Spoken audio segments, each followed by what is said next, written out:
Hello दोस्तों, स्वागत है हमारे इस ब्लॉग में। आज हम बताने वाले हैं विजयगढ़ किले के बारे में।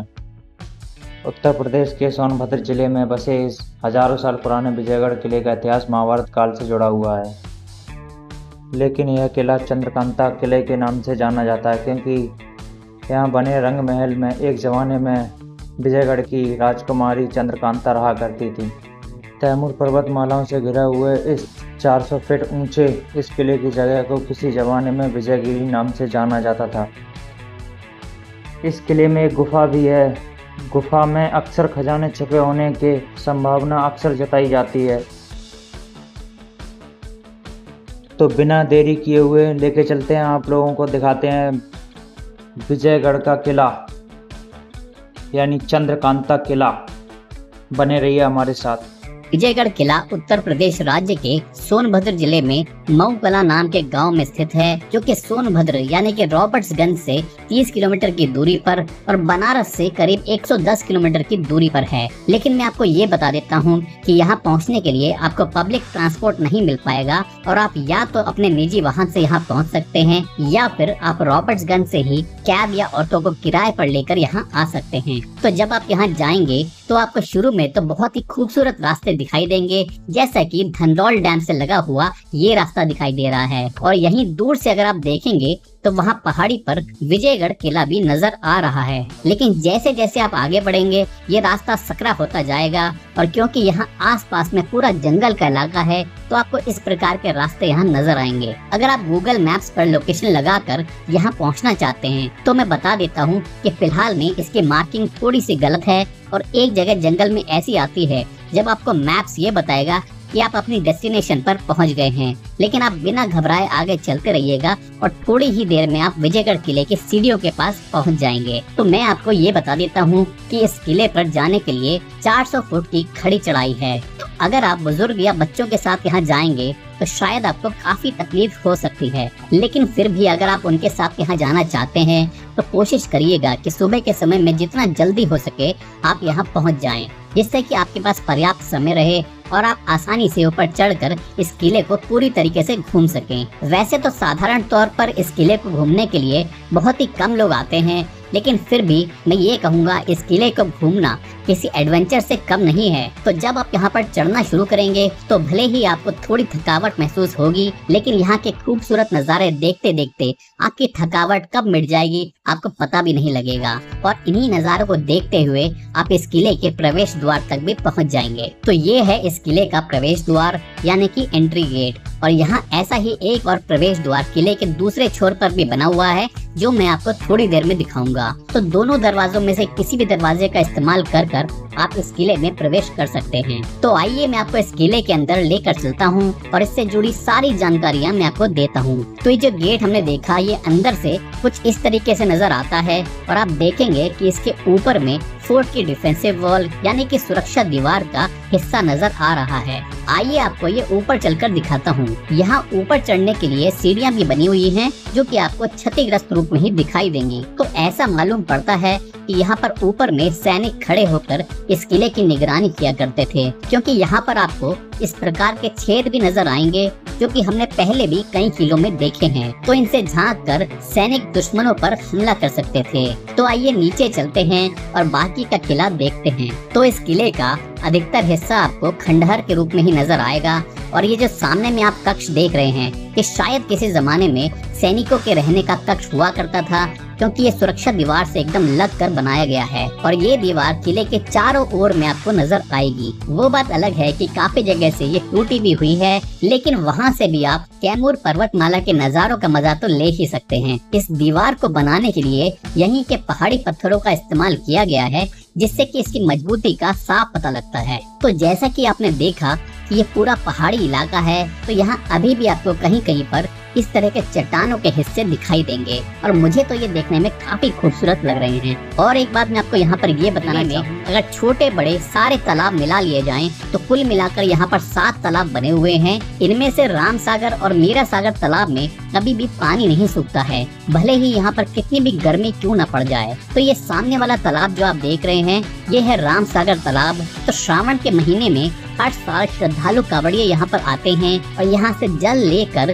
शिव द्वार धाम तक की पवित्र कांवड़ यात्रा करते हैं। किंवदंतियों के अनुसार ऐसा भी बताया जाता है कि पहले जब यहाँ लोग घूमने आते थे तो तालाब से बर्तन निकला करते थे, तो लोग उनमें खाना खाने के बाद उन्हें धोकर इसी तालाब में वापस छोड़ देते थे। और एक विचित्र बात इस तालाब के बारे में ये भी बताई जाती है कि इसकी गहराई कितनी है, इसके बारे में आज तक कोई भी पता नहीं लगा पाया है। तो ऐसा बताया जाता है कि इस किले के निर्माण से पहले ये जगह विजयगिरी पर्वत नाम से जानी जाती थी और ये पर्वत साधु महात्माओं का गढ़ हुआ करता था। और शायद इसी वजह से आज भी आपको यहाँ पर साधु महात्मा पूजा अर्चना और हवन करते हुए नजर आ जाएंगे। तो ऐसा बताया जाता है कि इस किले को महाभारत काल में प्रसिद्ध राजा बाणासुर द्वारा बनवाया गया था और यहीं पर मगध नरेश जरासंध को भी बंदी बनाया गया था। और ऐसा भी कहा जाता है कि चंद्रगुप्त मौर्य को जब मगध पर आक्रमण करना था तो उन्होंने अपनी सेना को इसी किले में विश्राम करवाया था। 4वीं शताब्दी से लेकर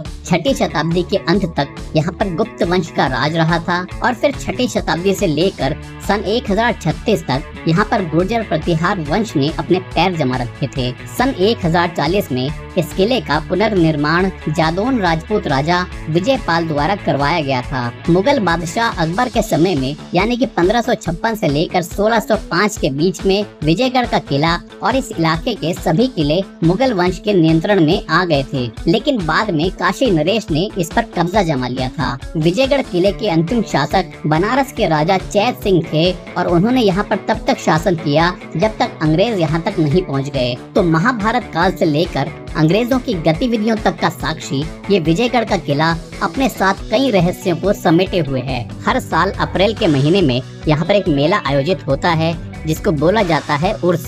इस मेले में अलग अलग धर्मों और जातियों के लोग यहाँ पर आते हैं। इस किले में एक गणेश भगवान का प्राचीन मंदिर भी बना हुआ है और यहाँ किले के मेन गेट के पास में ही एक मजार भी है जो कि हजरत मीरान शाह बाबा के मजार के नाम से जानी जाती है, जहाँ दूर दूर से लोग चादर चढ़ाकर मन्नत मांगने आते हैं। तो इस किले से हिंदू और मुस्लिम दोनों ही समुदाय के लोगों की आस्था जुड़ी हुई है, इसलिए इसको गंगा जमुनी तहजीब के प्रमाण के रूप में भी देखा जा सकता है। तो मीरा सागर और राम सागर नाम के जो 2 तालाब मैंने आपको दिखाए उनके बीच में बना हुआ है महारानी चंद्रकांता का महल, जिसको रंग महल नाम से भी जाना जाता है। तो इस किले के बाकी हिस्सों की तरह ही ये हिस्सा भी आपको खंडहर के रूप में ही दिखाई देगा। यहाँ भी आप देखेंगे कि अंदर में झाड़ियाँ और पेड़ उग गए हैं, जिससे कि ये पता लगता है कि न जाने कितने समय से यहाँ किसी भी तरह की कोई भी देख रेख नहीं की गई है। तो देख रेख के अभाव में ये ऐतिहासिक किला खंडहर के रूप में तब्दील होता जा रहा है। तो अभी जो स्थिति आप यहाँ पर देख रहे हैं, अगर यही स्थिति कुछ और साल यहाँ पर रही तो वो दिन दूर नहीं है जब ये किला पूरी तरीके से खंडहर बन जाएगा। तो 1888 यानी कि 1888 में प्रकाशित देवकी नंदन खत्री जी द्वारा लिखे गए उपन्यास चंद्रकांता और उसी के आधार पर बनाए गए सीरियल चंद्रकांता की कहानी विजयगढ़, नौगढ़ और चुनारगढ़ के इर्द गिर्द ही, जिसमें कि 2 प्रतिद्वंदी साम्राज्यों के बीच में एक प्रेम कहानी दिखाई गई है, यानी कि विजयगढ़ की राजकुमारी चंद्रकांता और नौगढ़ के राजकुमार कुंवर वीरेंद्र सिंह की प्रेम कहानी। क्रूर सिंह जो कि विजयगढ़ के राजा के दरबार में शामिल था, वो रानी चंद्रकांता को हासिल करके विजयगढ़ की गद्दी पर बैठना चाहता था। जब क्रूर सिंह अपने इरादे को अंजाम नहीं दे पाया तो वो विजयगढ़ से चुनारगढ़ भाग गया। को हासिल करना है और फिर शिवदत्त ने चंद्रकांता को पकड़ लिया। रानी चंद्रकांता ने जब वहाँ से भागना चाहा तो उन्होंने अपने आप को एक तिलिस्म में कैद पाया। उसके बाद नौगढ़ के राजा कुंवर वीरेंद्र सिंह अय्यारों की मदद से शिवदत्त से लड़े और तिलिस्म को तोड़कर रानी चंद्रकांता को अपने साथ ले गए। तो वहाँ पर आप देखेंगे कि ये पूरा आपको खंडहर ही दिखाई देगा। तो ये गेट्स देखिए आप, इनमें कितनी खूबसूरती से ये आर्चनुमा डिजाइन बनाया गया है और इनके ऊपर में फूलों की भी नक्काशी की गई है। तो यहाँ देखेंगे आपकी दीवारों में खाने बने हुए हैं जिनको कुछ सामान या फिर दीपक रखने के लिए इस्तेमाल में लाया जाता था। तो यहाँ देखिए आपकी पेड़ों की जड़ें भी इस महल की दीवारों में घुस गई हैं। तो यहाँ चारों ही तरफ में ऐसे आर्च वाले गेट्स बनाए गए हैं और इनके पिलर्स पर भी देखिए आप कितनी सुंदर कलाकारी की गई है। तो किसी जमाने में ये पिलर भी सही सलामत रहा होगा और इस महल के सारे कमरे भी, लेकिन अब ये पूरी तरीके से क्षतिग्रस्त रूप में ही दिखाई दे रहा है। तो महाभारत काल से लेकर ब्रिटिश शासन काल तक की कहानियों का साक्षी रहा है ये विजयगढ़ का किला, लेकिन इसकी देख रेख बिल्कुल ना के बराबर ही की गई है और इस किले को संरक्षित करने की बहुत जरूरत है। तो यहाँ नीचे में देखिए आपको इस महल के कुछ टूटे हुए हिस्से भी दिखाई देंगे,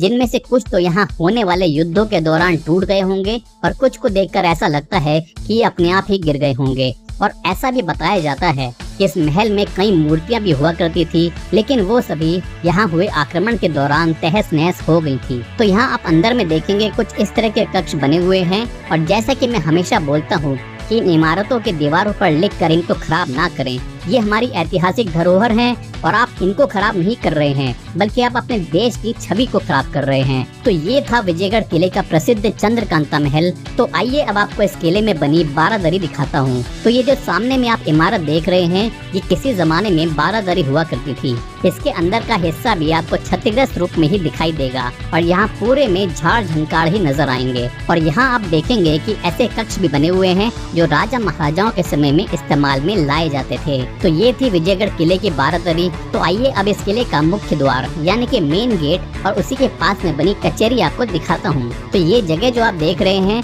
यहीं से इस किले के मुख्य द्वार के लिए रास्ता बना हुआ है। यहाँ पर घुसते ही आपको दोनों ही तरफ में काफी सारे पिलर्स दिखाई देंगे। तो ये जगह किसी जमाने में कचहरी हुआ करती थी और राजा महाराजा लोग इसी जगह पर आम लोगों की परेशानियां सुनकर न्याय किया करते थे। तो जैसा कि पहले भी कई इमारतों में मैंने आपको दीवाने आम और जनता दरबार दिखाया है, उसी तरीके से इस किले में ये कचहरी बनी है जहाँ पर राजा सही गलत का फैसला किया करते थे। तो एक जरूरी चीज मैं आपको बताना चाहूँगा कि अगर आप किले के इस हिस्से में आना चाहते हैं तो आप दिन के समय में ही यहाँ पर आएं और कोशिश करिएगा कि आप किसी के साथ में ही यहाँ पर आएं, क्योंकि ये बहुत ही सुनसान सी जगह है और ऐसा हो सकता है कि हमारी ही तरह आपको यहाँ पर दूर दूर तक कोई भी इंसान नजर ना आए। तो इस किले की एक खासियत ये भी बताई जाती है कि यहाँ कुछ गुफाएं हैं जिनके जरिए नौगढ़ और चुनारगढ़ किले तक पहुँचा जा सकता है। सारा खजाना भी इन्हीं गुफाओं में छुपे होने की संभावना अक्सर जताई जाती है। खैर, आपने देखा होगा